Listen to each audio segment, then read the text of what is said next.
Bem-vindo à Universidade do Nosso Tempo. Um tempo onde a fome e a insegurança alimentar se cruzam. Qual a importância da solidariedade social, do combate às desigualdades, do combate ao desperdício alimentar e do desenvolvimento de sistemas alimentares sustentáveis? Connosco em estúdio está a Presidente do Banco Alimentar de Lisboa, Isabel Joly, que é também a Presidente da Federação Portuguesa dos Bancos Alimentares contra a Fome e da Entreajuda. Obrigada por ter aceito o nosso convite. Doutora, qual é o papel dos bancos alimentares? Muito obrigada, é um gosto estar aqui. Os bancos alimentares contra a fome têm como missão a luta contra o desperdício. E é aquilo que está na gênese do que fazem, mas têm o propósito de dar de comer a quem tem fome. E, portanto, há aqui esta dupla missão que é ambiental e social, mas pela relevância que assume, o caráter de levar alimento à mesa de quem precisa reveste sempre um caráter diferenciador e é por esse facto que os bancos alimentares são mais conhecidos, em especial no nosso país. As situações de fome e malnutrição estão a aumentar? Estão a aumentar. Eu que conheço vários países onde a situação é muito mais gravosa do que na Europa, diria que estão a aumentar sobretudo as situações de carências alimentares graves e de má nutrição e incorreta alimentação. Hoje nós temos mais pessoas que não têm toda a alimentação de que necessitavam, temos muitas pessoas que não têm sequer uma refeição completa por dia. Isto em Portugal no século XXI e, portanto, temos que encarar com realismo, mas com coragem, esta situação que nos deve incomodar. E não se trata só de pessoas mais velhas com baixas pensões de reforma ou de pessoas com deficiência ou de pessoas desempregadas. Estamos a falar também de muitos trabalhadores pobres, de pessoas que têm o seu salário, que trabalham muitas horas por dia, mas que não conseguem levar para casa todo o rendimento de que necessitariam para garantir a si e à sua família uma alimentação que seja condigna e que seja aquela que necessitariam. E, portanto, isto muitas vezes está aliado até a fatores como a obesidade, porque comem mal. Cerca de 2 milhões de portugueses vivem com pouco mais de 500 euros por mês e há famílias que estão a deixar de comprar alguns alimentos. Esta situação tende a piorar se o preço dos bens de consumo continuar a aumentar. Existem alternativas? Estamos a falar de 2 milhões de pessoas em Portugal que não têm 500 euros por mês. Mas estamos a falar de 1 milhão de pessoas em Portugal que não têm 250 euros todos os meses. E isto pode parecer quase irreal, mas é verdadeiro.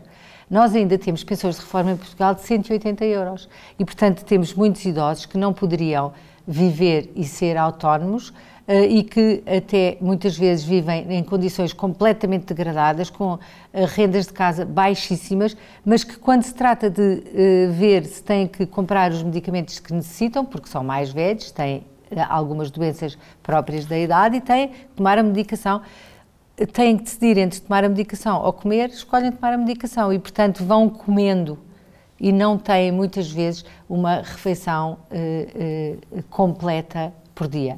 Isto não é raro. E hoje, com esta crise inflacionista e com o aumento brutal do preço dos produtos alimentares mais básicos, do gás, da energia, isto tornou-se ainda mais frequente.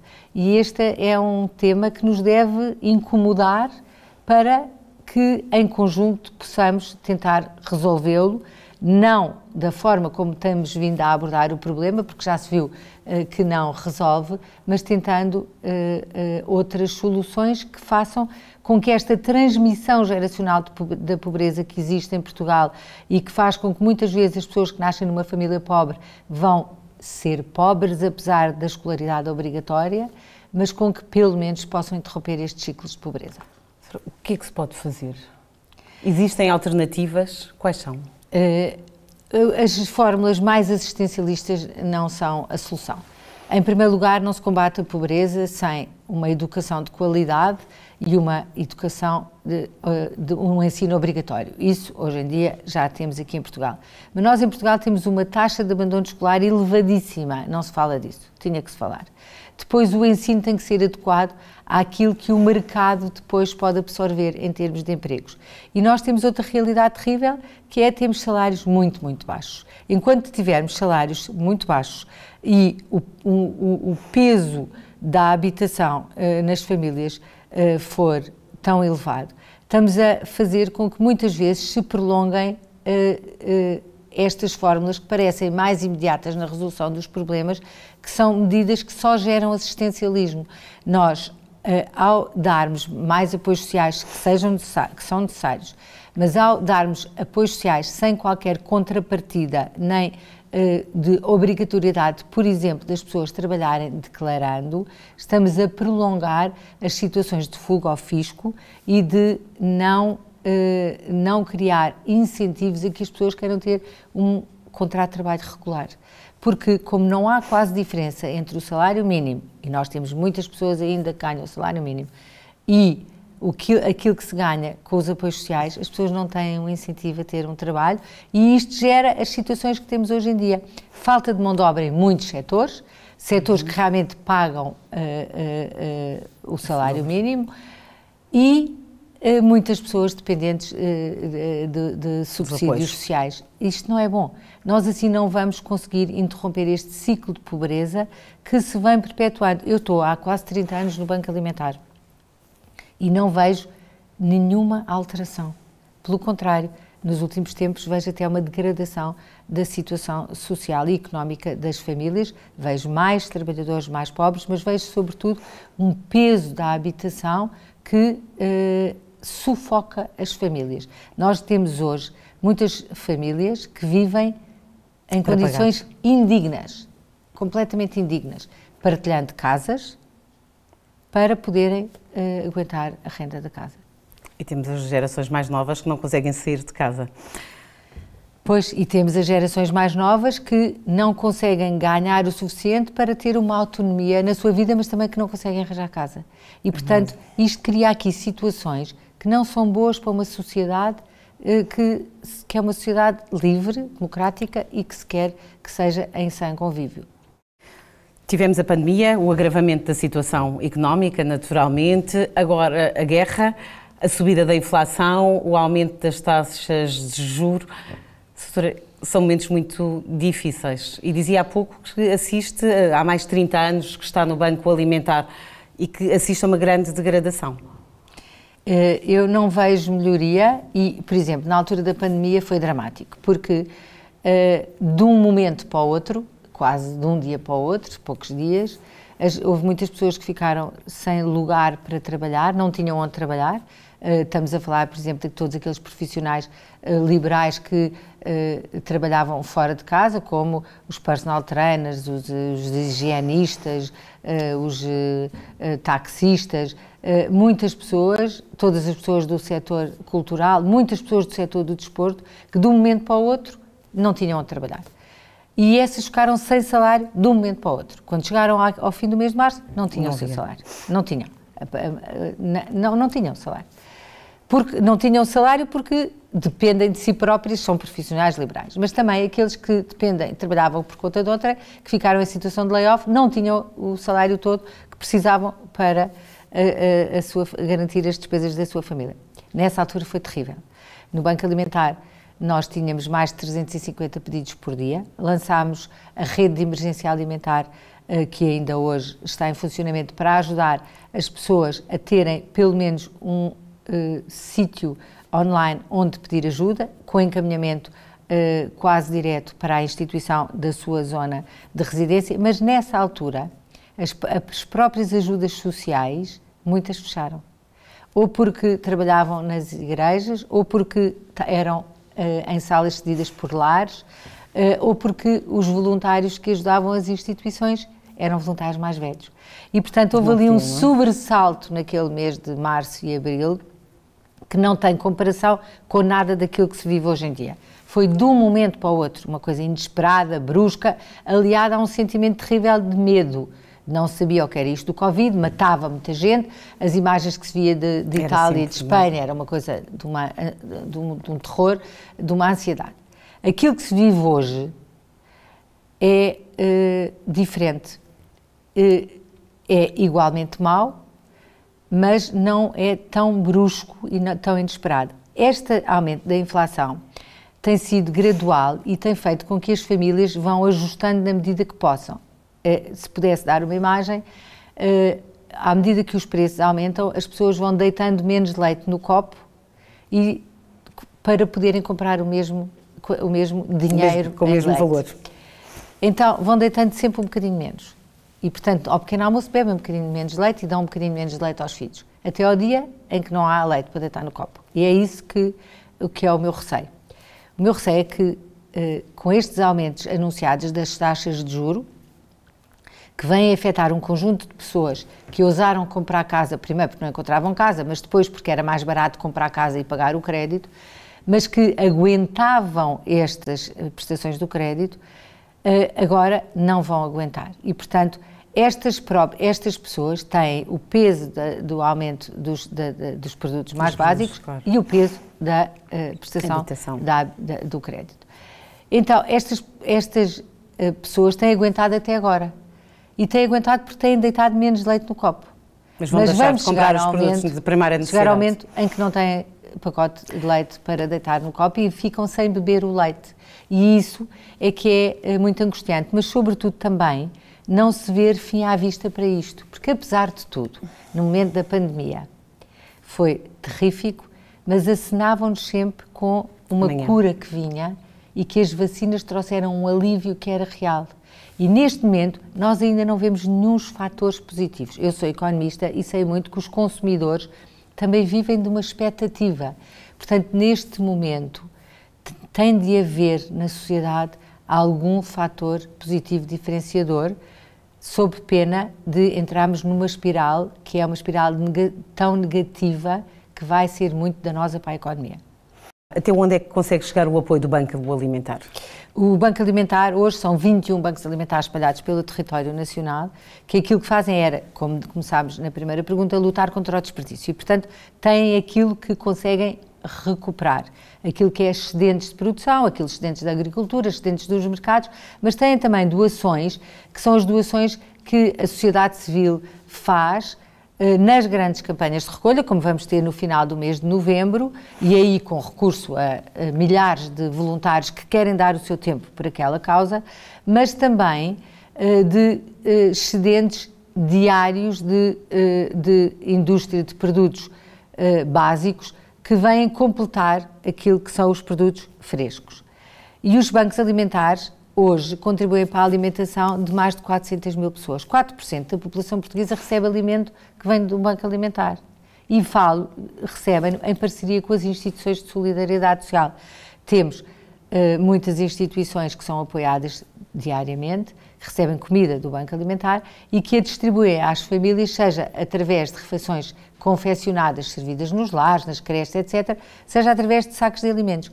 Até agora ainda não tivemos nenhuma diminuição das quantidades e não tivemos precisamente porque lançámos a rede de emergência alimentar e a rede de emergência alimentar permitiu reunir donativos de empresas e entidades portuguesas e estrangeiras. Tivemos muitos donativos de entidades estrangeiras que quiseram ajudar Portugal e, portanto, temos comprado alimentos que nos permitem completar o cabaz. Portanto, até este momento ainda não tivemos nenhuma diminuição das quantidades que são entregues.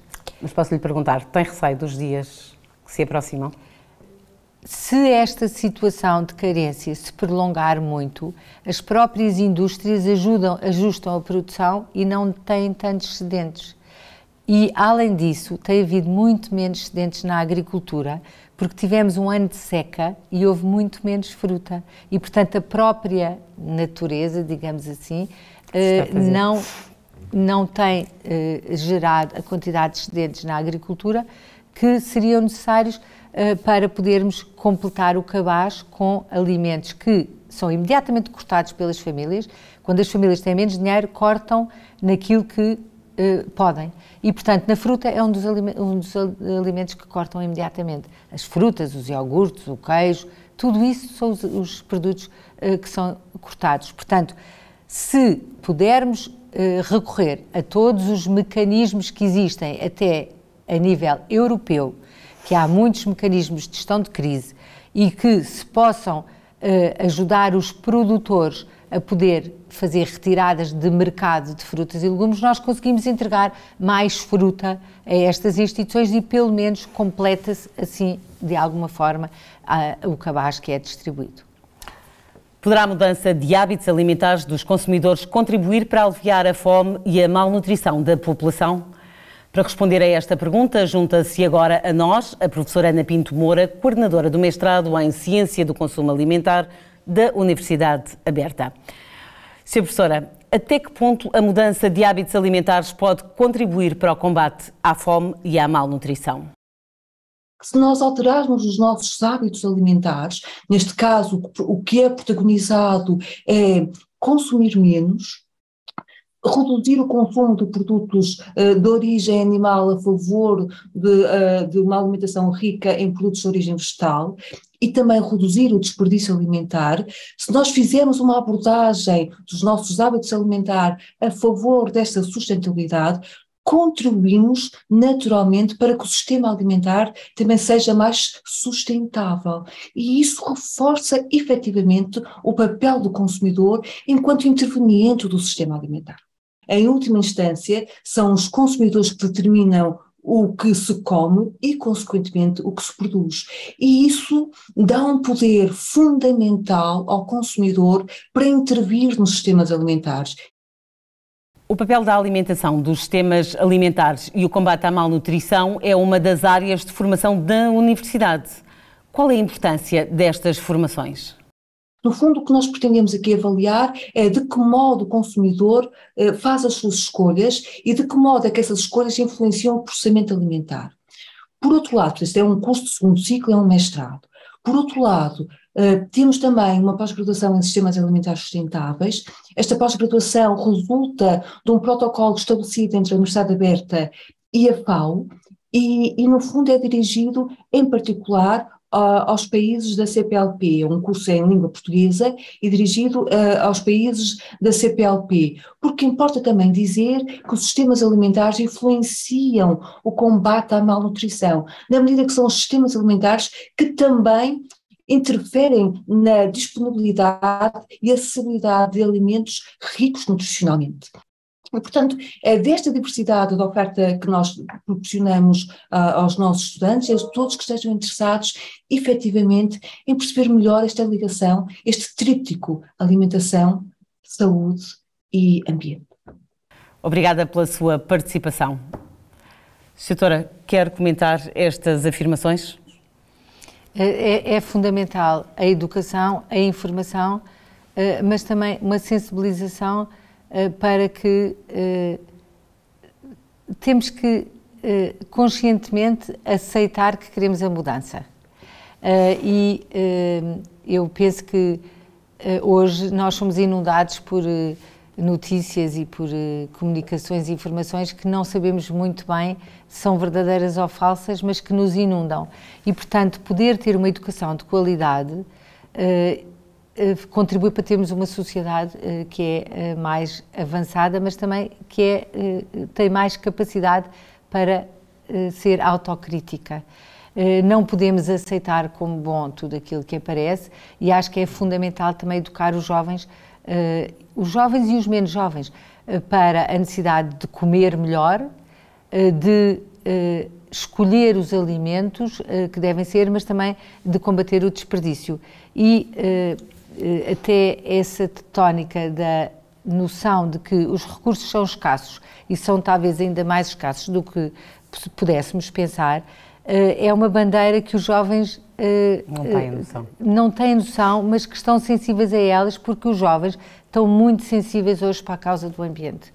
E, portanto, se conseguirmos que se encara a luta contra o desperdício, seja ele alimentar, seja ele de qualquer outro tipo, como uma bandeira de proteção do ambiente, nós conseguimos sensibilizar mais os jovens.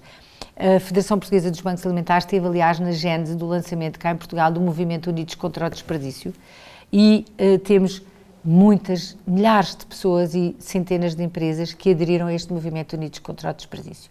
E, no fundo, aquilo que fazemos não é mais do que sensibilizar as pessoas para esta triste realidade de que 1/3 dos alimentos que são produzidos acaba no lixo.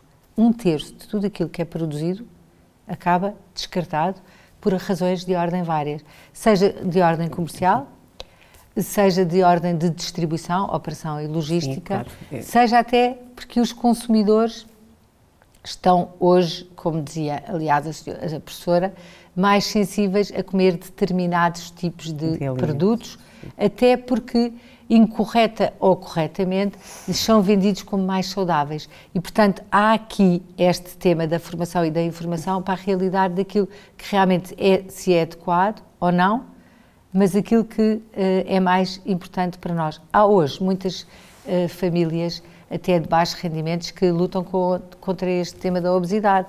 E hoje, em Portugal, o problema da obesidade infantil e juvenil é muito preocupante. E, portanto, temos também, come-se mal e faz-se muito menos desporto. E, portanto, há que aliar realmente esta importância de ter uma vida saudável, seja pelo que comemos, seja pelos hábitos que temos, porque previne doenças que são doenças a prazo. Exatamente. Os hábitos alimentares são influenciados pelas mensagens que a publicidade difunde. Até que ponto é que sociedades como a nossa poderá ter esta alteração, esta mudança dos hábitos, no fundo um bocadinho em contraciclo com a publicidade? Eu acho que isso não é possível. A publicidade faz aqui o seu papel e o seu papel é de vender os produtos.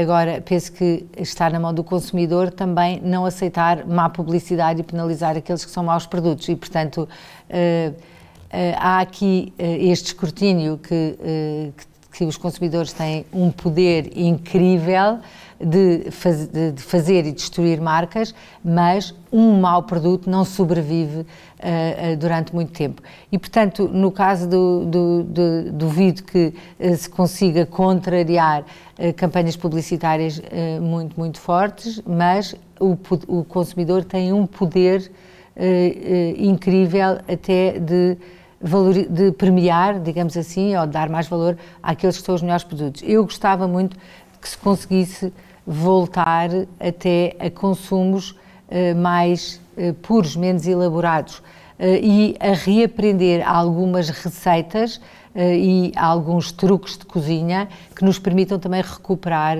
sobras de dias anteriores, tirar mais partido aproveitando os produtos da época e até valorizando aquilo que é a produção mais local e não acharmos que é normal comer morangos em dezembro, quando é uma fruta de verão. Esta sazonalidade também é algo que nos faz mais exigentes, porque se nós passarmos a querer consumir produtos de mais qualidade na altura certa, então eles são melhores e valorizamos até aquele que é a qualidade e o sabor. Para isso é preciso mudar comportamentos e pensamentos, não é? Nomeadamente, os mais jovens, dizia há pouco, talvez mais receptivos a estas alterações. Como é que se pode aprender essas receitas, falta também este espaço onde as pessoas possam, porque as redes sociais têm um papel diferente, não é? Os jovens que vão muito às redes sociais, mas aí encontram definições muito diferentes daquilo que estamos aqui a falar. Há hoje uma grande diferença entre aquilo que é a teoria e que é a prática. Aquilo que são práticas passou a ser uma prática quase virtual. Eu gostava de ver as pessoas mais aproximadas do mundo real e até encararem a prática como aquilo que é realmente a prática e voltarem até à cozinha e fazer a sua própria alimentação sem até optarem por comprar tudo já preparado com muitos aditivos e com alguns ingredientes que não são seguramente bons para a saúde. Isto perdeu-se porque as pessoas hoje em dia não valorizam muito o tempo que se dedica até a cozinhar petiscos ou correm muito. Temos vidas muito ocupadas, demasiado ocupadas, que nos deixam pouco tempo para tarefas que antes eram mais valorizadas. E, portanto, as pessoas têm que arranjar até, por vezes, soluções, esquemas, cozinhar mais num dia e até congelar, mas valorizar coisas que sejam mais simples e que também representem um esforço de ter maior qualidade e maior diversidade, ter mais coisas frescas em casa, sem necessariamente ter que se desperdiçar ou ter que se afetar muitas verbas que muitas vezes as famílias não têm. E, portanto, há aqui este equilíbrio entre os rendimentos que estão disponíveis, o tempo que temos disponíveis, mas, sobretudo, a atenção que podemos dedicar a cada atividade. E hoje nós perdemos muito tempo em atividades que não são, se calhar, necessárias. São pouco essenciais. Sra. Quase para fechar, como é que se pode combater o desperdício alimentar? O desperdício alimentar é um absurdo económico, uma injustiça social e tem impactos ambientais fortíssimos. Eu penso que combater o desperdício é uma prioridade que devemos pôr a nível nacional. E há países que transformaram o desperdício alimentar num ponto prioritário na economia e em termos culturais. O desperdício alimentar, hoje, no fundo os números da FAO dizem até que 1/3 daquilo que é produzido acaba desperdiçado. E temos que perceber as causas, mas sobretudo temos que sensibilizar a sociedade como um todo para o absurdo que é o desperdício. E, portanto, desde pequenos, que as crianças, seja em casa, seja nas escolas, seja depois na atividade profissional, as empresas, as organizações devem encarar o desperdício alimentar como algo que é inadmissível. E só quando todos juntos fizermos uma guerra ao desperdício alimentar é que vamos conseguir reduzi-lo. Eu acho que acabar totalmente com o desperdício alimentar não é possível, mas reduzi-lo muito é não só possível como urgente. Urgente, mas não é só de desperdício alimentar que se fala-se também de outros desperdícios. Há 15 anos abrimos um banco não alimentar, chama-se Banco de Bens Doados, e tem até uma vertente para materiais informáticos chamado Banco de Equipamentos, e diariamente recebemos muitos bens e equipamentos que teriam como destino provável a destruição, apenas porque já não convém, já não fazem falta e seriam descartados e seriam enviados para o lixo.